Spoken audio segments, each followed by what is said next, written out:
तुम्हारा हाथ मेरे हाथों में नहीं था जब जिंदगी में मैं सबसे ज्यादा तन्हा था। ये वही बंदा था जिसने मेरे पैसे चुराए। कि तुम पैसों से तो अमीर थे पर दिल से बहुत गरीब थे। तुम उन इंसानों में नहीं थे जिसने गरीबी से अमीर तक का सफर महज 5 सालों में तय किया। तुम थे मेरे साथ जब मुझे आपकी जरूरत पड़ी।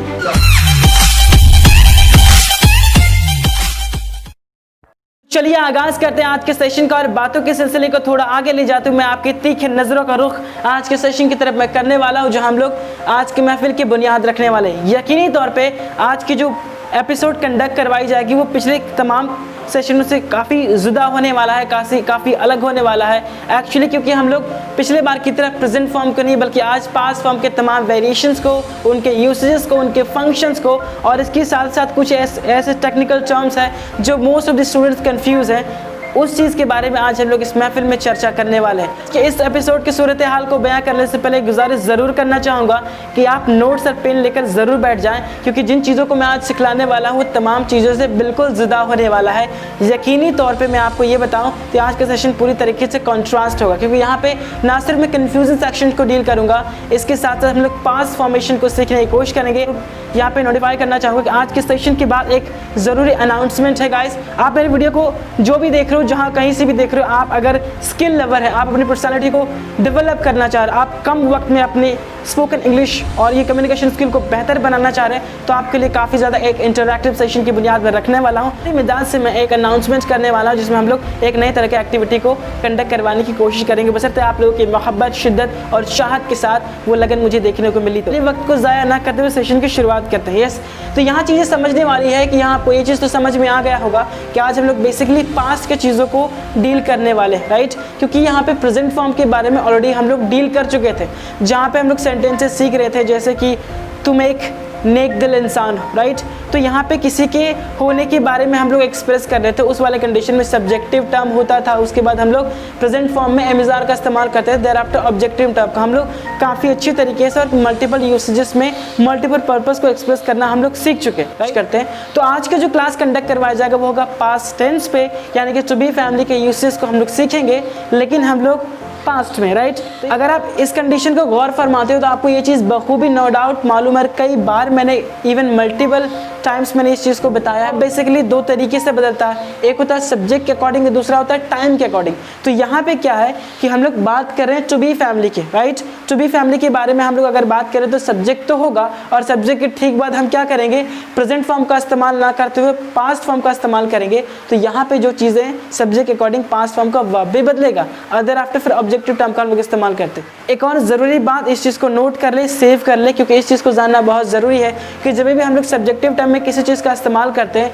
तो वो जो सब्जेक्ट होता है, राइट, वो जो सब्जेक्ट होगा या तो वो नाउन होगा या तो वो प्रोनाउन होगा। अब इस चीज़ को समझ ले, अगर क्लियर कट किसी का नाम हम लोग रखते हैं तो वो नाउन टर्म होता है, राइट, या फिर उसके बदले हम लोग वाह या फिर ही, शी, इट इंग्लिश में इस्तेमाल करते हैं तो प्रोनाउन फॉर्म होता है। तो ये चीज़ें आपको समझ में आ गई। अब यहाँ पे देखते हैं आगे। तो जब भी कोई सब्जेक्टिव टर्म अगर इस्तेमाल किया जाए तो बेसिकली जो क्वेश्चन आपसे पूछता है वो पूछता है कौन, यानी कि कौन है, यहाँ पे किसके बारे में बात किया जा रहा है। अगर मैं बोलूँ यस वो एक नेक दिल इंसान है, वह एक नेक दिल इंसान है, तो सब्जेक्ट पूछेगा कि कौन, सब्जेक्ट हमारा पूछेगा कि कौन है भाई, किसके बारे में बात कर रहे हैं। तो सब्जेक्ट हमारे अगर क्वेश्चन पूछता है कि कौन, और वह पूछता है कि है, था या होगा, और ऑब्जेक्टिव ये पूछता है हमसे कि क्या है, यानी कि कौन है क्या। यही तो होता है ना। तो लग रहा है कौन है, प्रेजेंट फॉर्म का इस्तेमाल हुआ, कौन था पास्ट फॉर्म का इस्तेमाल हुआ, फिर कौन होगा, इसके लिए हम फ्यूचर फॉर्म का इस्तेमाल करते हैं। तो यहाँ तक जो आपको समझ में आ गया कौन है, था या होगा, लेकिन जो ऑब्जेक्टिव टर्म है पूछता है क्या, राइट। तो सेंटेंसेस जो हम लोग फ्रेम करते हैं कुछ इस तरीके से होता है कि कौन क्या है। तो यहाँ पे मैंने क्या बोला, वह एक नेक दिल इंसान है, तो वह क्या है, मतलब वह यानी कि कौन क्या है, तो वो एक नेक दिल इंसान है। तो कैसे बोलते हैं, he is a gentleman, that's it। Structure बिल्कुल सिमिलर है गाइस, जिस तरीके से प्रेजेंट फॉर्म को हम लोगों ने डील करा कि सब्जेक्ट के बाद तुरंत हम लोग क्या रखते हैं, ये टू बी फैमिली के वर्ब को रखते हैं। तो यहाँ मैंने पास्ट फॉर्म का वर्ब रखा क्योंकि आज हम लोग पास्ट को डील करने वाले हैं। तो सब्जेक्टिव टर्म के बाद हम लोग क्या रखते हैं, पास्ट फॉर्म का वर्ब, और देयर आफ्टर सिंपली हम लोग ऑब्जेक्टिव टर्म का इस्तेमाल करते हैं, यानी कि कौन क्या था, इसके बारे में हम लोग बात कर रहे हैं। Getting my point. इस कॉन्सेप्ट को तफसील से समझने की कोशिश करते हैं, इसके लिए हम लोग एग्जाम्पल की तरह रुख करना चाहूँगा मैं। यस, एग्जाम्पल नंबर 1 है हमारा, तुम एक निकम्मे थे। डन। मैं बोलता हूँ ना, अरे तुम एक निकम्मे थे, डन। तो कैसे हम लोग बोलते हैं सिंपली, तुम के लिए हम लोग क्या इस्तेमाल करेंगे, यू, और यू के साथ हम लोग क्या लगाते हैं, पास्ट फॉर्म। यू के साथ वॉज नहीं लगता तो वर लगता है, तो कैसे बोलेंगे, यू वर। अब बात आती है निकम्मा। तो निकम्मा के लिए एक वर्ड इस्तेमाल होता है ट्रैशी, निकम्मा, नाकारा, ऐसे शब्दों के लिए हम लोग ट्रैशी का इस्तेमाल करते हैं। तो कैसे मैं बोलूँगा, तुम एक निकम्मे थे, तो कैसे हम एक्सप्रेस करेंगे, यू वर व्हाट, ट्रैशी। यहाँ अब हम लोग आगे देखते हैं। अगर मैं बोलूँ वह एक बेशरम इंसान था, अगर मैं बोलता हूँ ना वह एक बेशरम इंसान था, तो फिर कैसे बोलेंगे, तो वह के लिए हम लोग क्या इस्तेमाल करेंगे, ही। ये प्रोनाउन फॉर्म चला गया। अब ही के साथ क्या लगता है, वॉज या वर लगता है, तो वॉज का कंडीशन हम लोग अप्लाई करते हैं। समझ में तो आ रहा है ना, चलिए देखते हैं, राइट। तो ही वॉज, वह था अब क्या, एक बेशरम इंसान। तो बेशरम क्या क्या होता है, यस जल्दी गेस कीजिए। यस, बेशरम के लिए हम लोग इस्तेमाल करते हैं माला पार्ट, राइट। स्पेलिंग आपका होगा MALAPERT, राइट। वो एक, तो कैसे हम लोग बोलेंगे, वह एक बेशरम इंसान था, तो he was a malapert person. Getting my point, यहाँ तक चीज़ें क्लियर हो रहेगी। नेक्स्ट, तो चलिए अगले एग्जाम्पल के तहत इस कॉन्सेप्ट को और भी ज़्यादा बेहतरीन और उम्दा तरीके से सीखने की तफसील से कोशिश करते हैं। तो यहाँ ध्यान दीजिएगा, हमारा अगला एग्जाम्पल है, तुम एक बेवफा थे। तो अगर मैं बोलता हूँ कि तुम एक बेवफा थे, राइट, आई एम सॉरी, मैं आपको नहीं बिल्कुल मालूम होगा कि बेवफा किसे कहते हैं। एक ऐसा इंसान, एक ऐसा शख्स जो अपने प्रोमिसेस को, अपने वादों को बीच में तोड़ दे या फिर उसे बिना निभाए छोड़कर चला जाए। आसान शब्दों में, किसी को बीच मझधार में तन्हा छोड़कर चला जाना, वो बेवफा कहलाता है। जो कि मैंने ये स्टेटमेंट डिलीवर किया, अब आपके ज़ुबान पे ये चीज़ ज़रूर आ रहा होगा कि सर आपने जैसा कि बताया कि जो इंसान बड़ी बड़ी फेंके और अपनी वादों से मुकर जाए उसे हम लोग बेवफा कहते हैं। तो हमारे देश में सबसे ज़्यादा फेंकने वाले जो होते हैं वो हमारे राजनेता होते हैं, वो हमारे मंत्री होते हैं, वो पॉलिटिकल लीडर्स होते हैं। तो क्या हम अपने राजनेताओं को बेवफा कह सकते हैं? तो ऐसा बिल्कुल नहीं है, ऐसा बोलना भी नहीं, वरना जुल्म हो जाएगा, राइट। ऐसा इस्तेमाल नहीं करना। तो चलिए हम लोग देखने की कोशिश करते हैं। अगर मैं सेंटेंसेस बोलूँ यस कि तुम एक बेवफा थे, तो इसको कैसे हम लोग बोलेंगे। बेवफा के लिए इंग्लिश वर्ड एक इस्तेमाल किया जाता है, इसे बोलते हैं जिल्ट, राइट। ये एक नाउन टर्म है। तो बोलेंगे कि तुम एक बेवफा थे, तो मैं क्या बोलूँगा, यू। अब यू के साथ वॉज लगता है, ये वर्ड तो अंडरस्टूड ये चीज़ है, तो यू वर। आप क्या बोलेंगे, यू वर और जिल्ट। Getting my point. देखिए 3 सेंटेंसेस के बाद आप काफ़ी अच्छे तरीके से इस चीज़ को समझने लगे होंगे। अब चलिए सेंटेंसेस वही रहेंगे, मैं थोड़ा सा इसको शिफ्ट करूँगा, सेंटेंसेस को मैं थोड़ा सा लॉन्ग करने वाला। तो तैयार है ना आप? तो चलिए शुरू करते हैं। यस, तो यहाँ पे मैंने क्या था कि तुम एक निकम्मे थे, तो यहाँ पे आपने कैसे बनाया, यस, यू वर व्हाट, आपने क्या इस्तेमाल किया, trashy. Getting my point, you were trashy, तुम एक निकम्मे थे। Getting my point. तो अगर मैं ऐसा बोलूँ कि तुम एक निकम्मे थे इसलिए तुमने अपनी नौकरी खोई, तो हम लोग कैसे बोलेंगे, यू वर ट्रैशी, और इसलिए तुमने, इसके लिए क्या इस्तेमाल करेंगे हम लोग, that's why, right. That is y को शॉर्ट फॉर्म दैट्स वाई हम लोग लिखते हैं। तो कैसे मैं बोलूँगा, you were trashy, that's why तुमने अपनी जॉब छोड़ी। तो यहाँ ध्यान दीजिएगा कि यहाँ पे हम लोग सब्जेक्टिव टर्म के बाद, राइट, हम लोग V2 का इस्तेमाल करते हैं क्योंकि कोई एक्शन कर दिया गया कि तुमने अपनी जॉब छोड़ दी। जैसे आप बोलते हो ना कि तुम चले गए, यू वेंट, डन, आपने ये काम कर दिया, यू डिड। यानी कि सब्जेक्टिव टर्म के बाद कोई सा भी जो एक्शन आएगा उसका हम लोग सेकंड फॉर्म इस्तेमाल करते हैं। तो मैं यहाँ पे क्या बोल रहा हूँ कि इसलिए तुमने जॉब छोड़ दी, यानी कि कोई काम छोड़ने की बात की जा रही है। छोड़ने का क्या होता है, लीव। और यहाँ पे पास्ट फॉर्म के बारे में बात कर रहे हैं, तो सब्जेक्टिव टर्म के बाद क्या इस्तेमाल करेंगे हम लोग, लीव का सेकंड फॉर्म क्या होता है, लेफ्ट। तो कैसे हम लोग बोलेंगे, यू वर ट्रैशी, और इसलिए तुमने, that's why, right, that's why तुमने नौकरी छोड़ी। तो क्या बोलेंगे हम, you left your job. Getting my point. अब तक तो आपको फ्रेम करना आ गया। अब इसके बाद में इसी सेंटेंस को थोड़ा सा और ज़्यादा लॉन्ग करता हूँ। तो अगर मैं बोलूँ, यस, वो एक बेशर्म इंसान था पूरे गांव में, तो आप कैसा फ्रेम करोगे, यस, वह एक था, राइट। तो ही वॉज, अब बेशर्म के लिए मैंने आपको क्या बताया, मालापार्ट, राइट। तो मैं क्या बोलूँगा, ही वॉज अ मालापार्ट पर्सन पूरे गांव में। तो कैसे मैं बोलूँगा इसके बाद, इन द एंटायर विलेज। यहाँ तक चीज़ें समझ में आ। अगला सेंटेंस क्या हमारा है कि तुम एक बेवफा थे। अब इसको भी अगर मैं लॉन्ग करता हूँ तो हम लोग कैसे फ्रेम करेंगे कि तुम एक बेवफा थे और इसलिए उसने तुम्हें छोड़ा। तो हम कैसे बोल सकते हैं, यहाँ पे हम लोग क्या फ्रेम कर रहे थे बेवफा के लिए, जिल्ट। तो कैसे हम लोग बोल रहे थे, यू वर जिल्ट, देन, और इसलिए। तो इसलिए के लिए क्या हो सकता है हम लोग, मैंने आपको बताया दैट्स वाई, और आप बिकॉज ऑफ का भी इस्तेमाल कर सकते हो। तो कैसे बोलेंगे, यू वर जिल्ट, दैट्स वाई उसने तुम्हें छोड़ा, that's why he left you. अगर मुझे ये कहना होगा, यस, वो वही तो थी जिसने मुझे पागल बना दिया है, तो इस चीज़ को कैसे फ्रेम करें। अब ध्यान दीजिए जब भी हमें कहना होता है कि वही तो था, ये वही इंसान था, राइट, जिससे मैंने मुलाकात की, वो वही तो थी जिसने मुझे पागल बना दिया है। तो इसके लिए, क्योंकि यहाँ पर भी एग्जिस्टेंस की बात है और पास्ट में होने की बात है, तो इसके लिए हम लोग इस्तेमाल करते हैं सेम, राइट। मैं आपको ऐसे समझा सकता हूँ कि वर्ड सेम का दो मीनिंग होता है। एक, ये वही तो थी, ये वही बंदा था, यानी कि मुझे मालूम है कि बिल्कुल वही था। और दूसरे तरीके से हम लोग ऐसे इस्तेमाल करते हैं कि एक ऐसा ही तो है मेरे पास, राइट। मैं आपको एग्जाम्पल के तौर पे ऐसा बोलूँ कि कभी कभी आप जब मार्केट जाते हो और मार्केट में कोई सामान आपको लेना होता है, वो बंदा, अगर आपको बैग लेना है, वो बंदा ऐसा बैग दिखा रहा है जो आपके पास है, तो आप क्या बोलते हो? ऐसा ही तो बैग मेरे पास है। तो आप उसके लिए क्या बोलते हो? सेम बैग मेरे पास। डन, ऐसा ही तो मेरे पास एक बैग है, तो आप ऐसा ही के लिए इस्तेमाल करते हो सेम। लेकिन ये सेंटेंस में जो इस्तेमाल होगा कि वही तो था, आप ध्यान दीजिएगा कि जब भी आप सेम का इस्तेमाल करोगे, इससे पहले आर्टिकल हम लोग दा को लगाते। Getting my point? समझ में आ रही चीज़ें? तो हम लोग कैसे बोलेंगे? वो वही तो थी, तो यहाँ इसके लिए क्या बोलेंगे? She was. वही के लिए मैंने क्या बोला, क्योंकि यहाँ पे एक गर्ल की बात हो रही, तो शी वॉज। अब यहाँ पे क्या बोलेंगे? द सेम, वो वही तो थी। यहाँ तक ठीक है। अब अगला सेंटेंस हमारा क्या है कि जिसने मुझे पागल बना दिया। तो जिसने के लिए, जो की के लिए या फिर जो के लिए इस्तेमाल होता है, वो हम लोग तीन तरीके वर्ड का इस्तेमाल करते हैं। एक होता है दैट, एक होता है विच, और थर्ड होता है हमारा हु। हम लोग दैट, विच, हु, ये तीनों के तीनों रिलेटिव प्रोनाउन कहलाते हैं, जो चीज़ों को रिलेट कर। जैसे मैंने आपको बताया ना कि वही तो थी जिसने, उसके बाद मेरे साथ जो हुआ सो फिर वो तो हो ही गया भैया, राइट। तो ध्यान दीजिएगा कि दैट, विच और हु जो क्या है, जो कि या फिर जिसने का सेंस देता है। तो हम लोग इसको कैसे इस्तेमाल करें, यहाँ पे देखने की कोशिश करते हैं। तो मैं क्या बोला, ये वही तो थी, तो यहाँ इसके लिए मैंने क्या फ्रेम किया? She was the same. Objective term से हमारा क्या आ रहा है? शी वॉज द सेम, ये वही वाला सेम। अब हमें क्या, अब हमें रिलेटिव प्रोनाउन का इस्तेमाल करना है चीज़ों को रिलेट करने के लिए। अब ध्यान दीजिएगा, दैट का इस्तेमाल आप तब करते हो जब आप लिविंग चीज़ों को भी एक्सप्रेस करना हो या नॉन लिविंग चीज़ों को एक्सप्रेस करना हो, ये दोनों कंडीशन पे अप्लाई होता है। विच का इस्तेमाल सिर्फ आप नॉन लिविंग चीज़ों को एक्सप्रेस करने के लिए करते हो, और हु का इस्तेमाल सिर्फ आप लिविंग जी यानी कि किसी इंसान को एक्सप्रेस करने के लिए यहाँ पे करते हो। तो ये चीज़ आपको समझ में आ गया होगा कि यहाँ पे किसी इंसान की बात हो रही है, तो नो डाउट हम किसका इस्तेमाल करेंगे? हमें हु का इस्तेमाल करना पड़ेगा। लेकिन एक और ग्रामर का एक कॉन्सेप्ट छुपा हुआ गाइस, कि नो डाउट कि जब भी किसी चीज़ को आपको रिलेट करना पड़ेगा, जो कि सेंस देना होगा, आप अगर इस कॉन्सेप्ट के अकॉर्डिंग जाओगे तो आपको ऐसा लगेगा she was the same, right, जिसने मुझे पागल बना दिया। तो फिर क्या बोलोगे? Who made me a mad. यहाँ पे ऐसा है, लेकिन यहाँ पे हु का इस्तेमाल नहीं होगा। और क्यों? ये सवाल आना चाहिए, और अगर ये सवाल आ रहा है तो आप सीख रहे हो। और वो इसलिए क्योंकि द सेम का एक कॉन्सेप्ट है।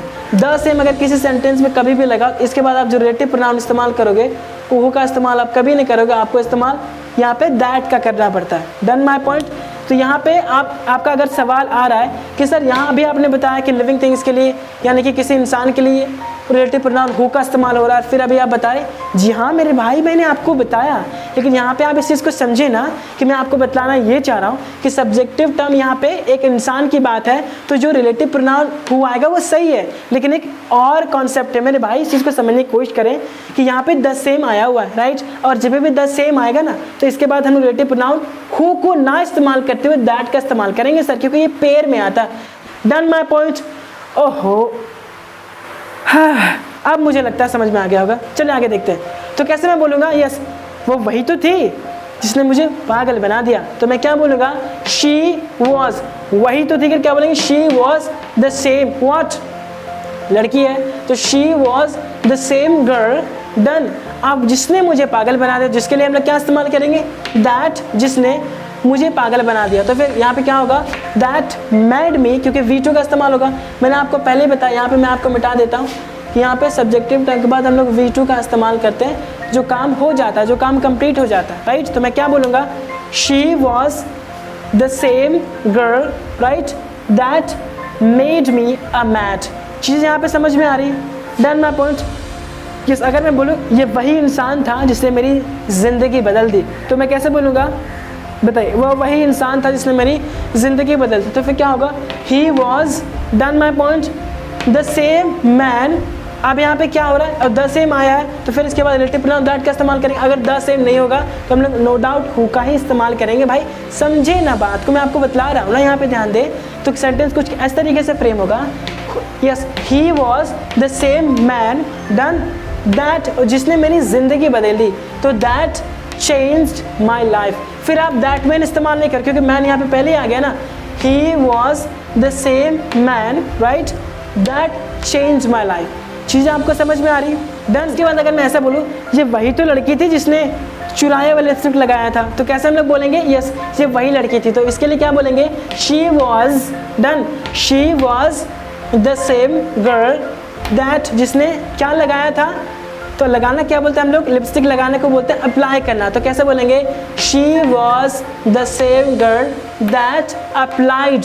अब क्या अप्लाई किया, अब क्या सा लिपस्टिक, तो चुराया लिपस्टिक। तो उसके लिए क्या बोलेंगे, दिस स्टोलन लिपस्टिक। ये चीज़ समझ में आ गया। She was the same girl that applied the stolen lipstick. इसके बाद मुझे ये कहना होगा, तुम वही तो थे जिसने उसे भरी महफिल में थप्पड़ मारा था। तो कैसे हम लोग बोल सकते हैं, यस तुम वही तो थे। इसके लिए क्या होगा, यू वर, अब वही तो थे के लिए द सेम लगाते हैं ना, तो you were the same man that, जिसने उसे भरी महफिल में थप्पड़ मारा था, राइट। तो क्या होगा, you were the same man that slapped him in the market. समझ में आ रहा चीज़ें कि अगर मुझे ऐसा एग्जाम्पल बोलना पड़ेगा, तुम वही तो थे जिसने मेरे बुरे वक्त में मेरा बहुत ज़्यादा साथ दिया, तो मैं कैसे बोलूँगा, you were the same man that help me a lot when in my bad days. तो मुझे उम्मीद है कि यहाँ से चीज़ें समझ में आनी शुरू हो गई। यहाँ पे मैंने सिर्फ अभी पॉजिटिव के स्ट्रक्चर को डील किया गया, अभी नेगेटिव और बाकी स्ट्रक्चर्स तो इससे भी ज़्यादा मज़ेदार होने वाले हैं। तो अभी बने रहिए और चलिए हम लोग सीखते हैं नेगेटिव का structure. Done, yes. Example number 1 हमारा है, तुम मिलनसार नहीं थे। तो इस चीज़ कैसे हम लोग फ्रेम करेंगे, यहाँ ध्यान दीजिए। अफर्मेटिव का स्ट्रक्चर के बाद नेगेटिव का स्ट्रक्चर दिया हो, तो इस चीज़ को हम लोग फॉलो करेंगे। सेंटेंस क्या है हमारा, कि तुम मिलनसार नहीं थे। तो कैसे बोलेंगे हम, यू के बाद वाज लगेगा या वर लगेगा, ये तो चीज़ें बताए थे ना मैंने। तो मैं क्या बोलूँगा, यस यू वर नॉट, तुम थे नहीं। अब क्या, तो मिलनसार, तो ऑब्जेक्टिव टर्म में हमारे ये चीज़ आ जाएगा। Getting my point. अब मिलनसार एक एफेबल जो इसका वर्ड इस्तेमाल होता है, एफेबल या अमीबल, इसके लिए हम लोग इस्तेमाल करते हैं। डन, तो वो एक एडजेक्टिव फॉर्म है, इसलिए हम लोग नॉट के ठीक तुरंत बाद एडजेक्टिव फॉर्म का इस्तेमाल हम लोग करेंगे। तो कैसे बोलेंगे, यू वर नॉट अमीबल या फिर you were not affable. Getting my point. हमारा अगला एग्जाम्पल है, तुम मेरे आँखों में नहीं थे बल्कि मेरे हर सांसों में थे। अच्छा, ऐसा है क्या?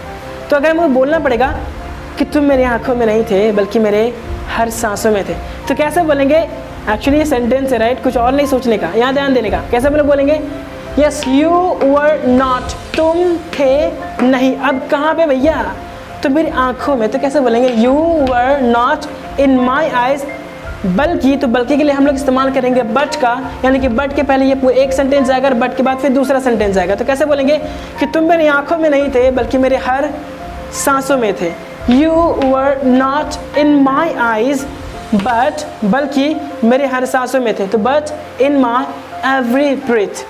Getting my point। यहाँ पे हम दोबारा ऐसे नहीं बोलेंगे you were not in my eyes, but you were in my every breath, ऐसा नहीं बोलेंगे हम लोग। बट के बाद सिर्फ सिंपल वो टर्म का इस्तेमाल करेंगे जिसका हम लोग जिसके बारे में हम लोग बोल रहे हैं। तो यहाँ पे कैसे था कि तुम मेरे आंखों में नहीं थे, तो इसके लिए मैंने एक पूरा सेंटेंस इस्तेमाल किया ना, you were not in my eyes, बल्कि कहाँ थे, मेरे हर सांसों में, तो but in my every breath. यहाँ तक चीज़ें क्लियर है। अब अगले सेंटेंस को देखते हैं। यस, कि तुम मेरी बातों में नहीं थे, मेरे जज्बातों में थे। अच्छा डायलॉग लग रहा। ये same as it is frame होगा गाइस, जैसे कि हम लोग इसके अगले वाले सेंटेंसेस को हम लोग सीखे। तो क्या बोलेंगे कि तुम मेरे बातों में नहीं थे, मेरे जज्बातों में थे। तो यू वर नॉट, अब बातों क्या होता है, टॉक्स, तो you were not in my talks, बल्कि बट कहाँ पे थे, मेरे जज्बातों में, तो बट इन माई फीलिंग्स। अब सेंटेंस कंप्लीट कैसे हम लोग बोलेंगे, you were not in my words but in my feelings, तो मेरे बातों में नहीं थे, मेरे जज्बातों में थे। इसके बाद अगर मैं ऐसा बोलूँ, यस कि वह इस गलती का जिम्मेवार नहीं था, तो मैं कैसे बोल सकता हूँ कि वह इस गलती का जिम्मेवार नहीं था, तो ही वॉज नॉट, वह था नहीं। अब क्या, इस गलती का जिम्मेवार, तो कैसे बोलते हैं हम लोग, जिम्मेवार के लिए क्या इस्तेमाल करते हैं, रिस्पॉन्सिबल, राइट। तो क्या बोलेंगे, he was not responsible for this mistake. Getting my point? अब यहाँ तक हम लोगों ने अफर्मेटिव के सेंटेंसेस को डील करा, नेगेटिव के सेंटेंसेस को डील करा। अब इसके बाद हम लोग इंटरोगेटिव में आते हैं, जिसमें हम लोग यस नो पैटर्न का सवाल बोलते हैं, राइट। तो यहाँ पे कुछ नहीं बदलना है गाइस। आप यहाँ पे देखोगे यहाँ पे जो बुनियादी तब्दीली आई है वो सिर्फ क्या हुआ है कि वर्ब जो हमारा सब्जेक्ट के जगह पे चला गया और सब्जेक्ट जो हो गया रिप्लेस हमारे वर्ब के जगह पे। इसके अलावा ऑब्जेक्टिव टर्म और objective term as it is ही है। तो चलिए इसे एग्जाम्पल की तरह समझते हो। अगर मैं ऐसा बोलूँ कि क्या वो रिस्पॉन्सिबल था इस गलती के लिए, तो यहाँ पे अगर हम लोग ये बोल रहे थे कि वह रिस्पॉन्सिबल था इस गलती के लिए, तो हम लोग क्या बोलते हैं, he was responsible for this mistake. और इसको अगर नेगेटिव बोलना होता तो क्या बोलते हैं, he was not responsible for this mistake. यहाँ तक चीज़ें क्लियर थी। अब अगर मुझे बोलना होगा क्या वो रिस्पॉन्सिबल था इस गलती के लिए, क्या वो जिम्मेवार था इस गलती के लिए, तो कैसे बोलेंगे। अब यहाँ पे ही वॉज बोलते थे तो क्या हो जाएगा, was he. That's the thing that I wanted to tell you, right. यहाँ पे ये चीज़ मैं आपको सिखलाना चाह रहा हूँ। तो कैसे बोलेंगे, वॉज ही रिस्पॉन्सिबल इस गलती के लिए, तो फिर फॉर दिस मिस्टेक डन। इसके बाद अगर मैं ये बोलूँ कि क्या तुम कल उसके साथ थे उसके घर पे, तो कैसे हम लोग बोलेंगे, तो वर यू, क्या बोलेंगे आप, were you with him done. अब कहाँ पे, तो एट हिज होम यस्टरडे, क्या तुम थे कल उसके साथ। सो वर यू, अब यहाँ पे बी नहीं लगाने का। अब मोस्ट ऑफ द स्टूडेंट्स क्या होंगे, कंफ्यूज हो जाएंगे। यहाँ पे क्या बोलेंगे, word you B with him, ऐसा नहीं लगे क्योंकि बी का ही तो वर्ड है सर ये। तो आप स्ट्रेट अवे क्या लगाओगे, word you with him at his home yesterday, क्या कल तुम थे उसके साथ। ये चीज़ समझ में आ रहा है, डन। क्या वो कल तुम्हारे साथ था, तो कैसे बोलेंगे, was he with you yesterday. यहाँ तक चीज़ें क्लियर है गाइस, डन। तो अब इसके बाद अगर मैं कुछ ऐसा बोलता हूँ कि क्या तुम शरारती थे जब तुम स्कूल में थे, तो मैं कैसे बोलूँगा, वर यू। अब शरारती का क्या होता है, नॉटी, डन। एक कुछ लोग इसे मिशविस भी कहते हैं, तो आप उसका भी इस्तेमाल कर सकते हो।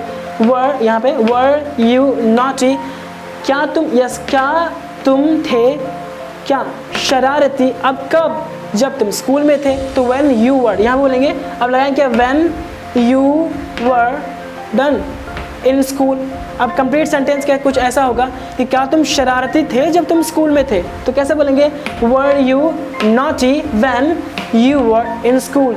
यहाँ तक चीज़ें क्लियर आ रही। आप इसके बाद अगर मुझे ये WH फॉर्म का सवाल फॉर्म करना पड़ेगा, इस वाले सेंटेंस से मैंने इस वाले स्ट्रक्चर में जो हम लोगों ने फ्रेम करा, वो या तो यस में जवाब आएगा या तो नो में जवाब आएगा। लेकिन इसके बाद अगर WH फॉर्म के बारे में बात करें, तो अगर मैं बोलूँ कि कैसे वो कल था तुम्हारे साथ, तो यहाँ पे क्या आ जाएगा, कैसे। तो क्या बोलेंगे, सिर्फ कैसे वाला वर्ड हमें WH फॉर्म इस्तेमाल करना, उसके एज इट इज़ बिल्कुल सेम होगा। तो हम लोग कैसे बोल सकते हैं, तो कैसे वो था कल तुम्हारे साथ, तो हाउ वह था, तो how was he done with you yesterday. समझ में आ रही चीज़ें, कैसे तुम शरारती थे जब तुम स्कूल में थे, तो how were you naughty when you were in school. चीज़ें समझ में आ रही। कैसे तुम उदास थे जब तुम अकेले थे, तो कैसे मैं बोलूँगा, या फिर इसको ऐसे बोलिए, क्यों तुम उदास थे जब तुम अकेले थे, तो क्या बोलूँगा, क्यों के लिए क्या होता है, हम लोग वाई का इस्तेमाल करते हैं। So why were you sad when, ये लगाएंगे हम लोग, व्हेन यू वर अलोन। यही है ना कि क्यों तुम उदास थे जब तुम अकेले थे। चीज़ समझ में आ रही। So why were you sad when you were alone. यहाँ तक चीज़ें समझ में आने लगी होगी, डन। अब इस तरीके से अगर मैं बोलूँ, अगर यहाँ पे मुझे बोलना पड़ेगा कि क्या तुम उदास थे, तो सिंपली हम ये बोलेंगे वर यू सैड, या फिर क्या तुम चिंतित थे, परेशान थे, तो वर यू वरीड, डन। लेकिन अगर मुझे पूछना होगा कि क्यों तुम परेशान थे भाई, क्यों तुम चिंतित थे, तो मैं क्या बोलूँगा, वाई वर यू वरीड, जब तुम अकेले थे घर पे, when you were alone at your home. चीज़ें समझ में आ रहा है यहाँ तक। आप थोड़ा सा स्पेस को बढ़ाते हैं। अगर मुझे कहना पड़ेगा यस कैसे तुम जिम्मेदार थे इस गलती के लिए, तो हम लोग क्या इस्तेमाल करेंगे। यहाँ पे मैंने बोला क्या तुम जिम्मेवार इस गलती के लिए, तो मैंने क्या बोला, yes were you responsible for this mistake. अगर मैं बोलूँ कि कैसे तुम जिम्मेवार थे इस गलती के लिए, तो कैसे के लिए क्या बोलेंगे, हाउ। तो क्या फ्रेम कैसे करेंगे हम लोग, how were you responsible for this mistake. Turn, क्यों तुम जिम्मेवार थे इस गलती के लिए, तो क्या होगा, Y were you responsible for this mistake. चीज़ें समझ में आ रही। अब ऐसे मैं बोलूँ कि कैसे तुम जिंदा थे भाई, तुम कैसे जिंदा थे जब तुम्हारे साथ कोई नहीं था, तो कैसे के लिए क्या होता है, अब क्या बोलेंगे, हाउ वर यू, जिंदा कल alive, how were you alive, जब तुम्हारे साथ कोई नहीं था। तो when no one was with you, getting my point. अब ध्यान दीजिएगा, जब तुम्हारे साथ कोई नहीं था, ये एक नेगेटिव सेंटेंसेस है। तो सेंटेंस के यहाँ पे मैंने अगले क्लाउज में, यानी कि जब मैंने शुरुआत किया व्हेन, जब तुम्हारे साथ कोई नहीं था, तो आपको क्या लगेगा कि व्हेन वर्ड यहाँ पे नॉट का इस्तेमाल इसलिए मैंने नहीं किया क्योंकि मैंने क्या बोल दिया, व्हेन नो वन। तो नो वन, नो बडी, राइट, ये चीज़ें ऑटोमेटिकली ये नेगेटिव चीज़ों को एक्सप्रेस करते हैं, इसलिए इसके बाद नॉट लगाना ज़रूरी नहीं है। और अगर आप लगाओगे तो नो डाउट गलत हो जाएगा। तो कैसे मैं बोलूँगा कि कैसे तुम जिंदा थे जब तुम्हारे साथ कोई नहीं था, तो मैं कैसे बोलूँगा, yes, how were you alive when no one was with you. अब नो वन के साथ वॉज लगेगा या वर लगेगा, इसमें कन्फ्यूजन है। तो no one, someone, somebody, nobody, ये जितने भी हैं इसे हम सिंगुलर ट्रीट करते हैं। तो अगर यहाँ पे सिंगुलर ट्रीट किया गया तो सिंगुलर वर्ब जाएगा, इसलिए नो वन के साथ मैंने यहाँ पे क्या लगाया, वॉज लगाया। तो कंप्लीट सेंटेंस कुछ ऐसा बोलेंगे कि कैसे तुम जिंदा थे जब तुम्हारे साथ कोई नहीं था। तो हम क्या बोलेंगे, yes, how were you alive when no one was with you. क्यों तुम जिंदा थे जब तुम्हारे साथ कोई नहीं था। तो कैसे बोलेंगे, why were you alive when no one was with you. यहाँ तक मुझे उम्मीद है कि चीज़ें समझ में आने लगी होगी। तो आज के एपिसोड में मैंने जो डील किया, ये क्या, अफर्मेटिव सेंटेंसेस को, फिर हम लोगों ने नेगेटिव सेंटेंसेस को देखा, फिर यस नो पैटर्न को, और अल्टीमेटली हम लोग डील किए यस WH के फॉर्मेशन को। तो ये थे कुछ आज के सेंटेंसेस जो हम लोग काफ़ी अच्छी तरीके से सीखने की कोशिश किए और काफ़ी हद तक कामयाब भी रहे। तो जैसा कि मैंने एक चीज़ आपको बताया था इस वीडियो की शुरुआत में कि जब ये सेशन ख़त्म हो जाएगा तो मैं एक अनाउंसमेंट करूँगा। वो कुछ इस तरीके से होने वाला है कि जितने भी सेंटेंसेस मैंने आपको आज पढ़ाए हैं या जिस भी स्ट्रक्चर को मैंने आज आपके सामने डील किया, डन, इसी स्ट्रक्चर को रिलेट करते हुए मैं कुछ सेंटेंसेस आपको देने वाला हूँ। डन, आपके स्क्रीन पे ये सेंटेंसेस आपको अभी दिखेंगे, मैं आपको सेंटेंसेस अभी बतलाऊंगा। वो लगभग 4 से 5 सेंटेंसेस होंगे और हुबहू इसी स्ट्रक्चर से, इस स्ट्रक्चर के बाहर वो किसी तरीके से नहीं जाएगा। डन, और इस स्ट्रक्चर का इस्तेमाल करते हुए आपको सेंटेंसेस को फ्रेम करना है और कमेंट बॉक्स में वहाँ पे लिखना है।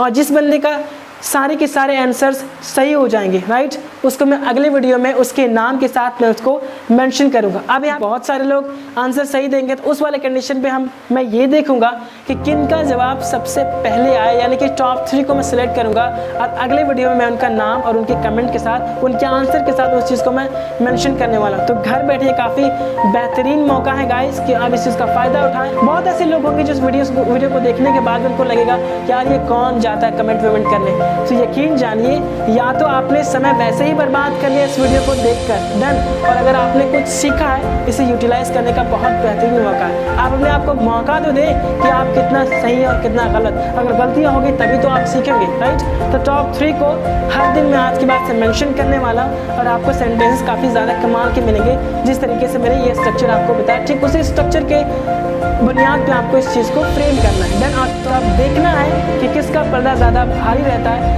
क्या वैसे स्पीकर जो जनरली कमेंट बॉक्स में अपना कमेंट देते हैं, अपना राय देते हैं, क्या वो लोग आगे आते हैं या फिर कुछ ऐसे स्पीकर आगे आते हैं जो बिल्कुल मेरे नए व्यूअर्स हैं, वो लोग पार्टिसिपेट करते हैं इस क्वेश्चन वाले राउंड में। डन, तो पहला सेंटेंस है, ये वही बंदा था जिसने मेरे पैसे चुराए। यस, वही बंदा था जिसने मेरे पैसे चुराए। यस, नेक्स्ट सेंटेंस है कि तुम पैसों से तो अमीर थे पर दिल से बहुत गरीब थे।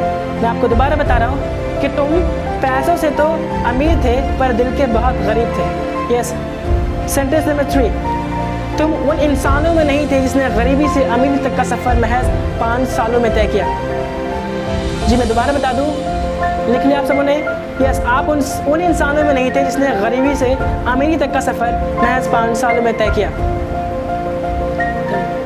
अगला सेंटेंस है, क्या तुम थे मेरे साथ जब मुझे आपकी ज़रूरत पड़ी। या जी हाँ, क्या तुम थे मेरे साथ जब मुझे आपकी ज़रूरत पड़ी। और हमारा आखिरी सेंटेंस है, क्यों तुम्हारा हाथ मेरे हाथों में नहीं था जब मैं ज़िंदगी में सबसे ज़्यादा तन्हा था। तो ये थे आज के हमारे 5 सेंटेंसेस और इन 5 सेंटेंसेस को आप इसी स्ट्रक्चर के बुनियाद पे फ्रेम करेंगे। तो जैसा ही वीडियो कंप्लीट होता है गाइस, जितना जल्दी हो सके आप अपने सेंटेंसेस को फ्रेम करें, कमेंट बॉक्स में ज़रूर छोड़ें।